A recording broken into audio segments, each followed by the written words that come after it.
If there's anything about me, it's that I love trying new hair tools and I love doing new things with my hair. So I got this little hair styling brush. It has a high-low setting and it also has the off setting. It's just this black and rose gold hair tool.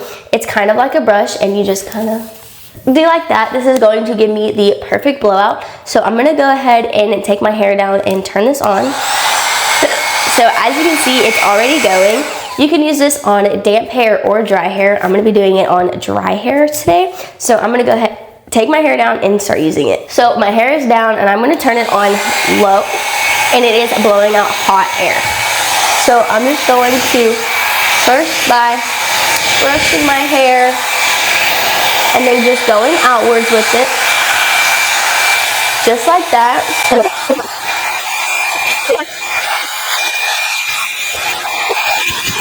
So as you can see now, my hair has so much volume and it is so fluffy and just what I wanted. It's just giving me a nice blowout. I had it on the low setting, so I didn't want to use too much heat since I curled my hair yesterday. But as you can see, my hair is just so voluminous and that's what I was going for. So if you're looking for a nice little styling brush, this definitely is a good choice. I'm Kinsey and I'll see you next time.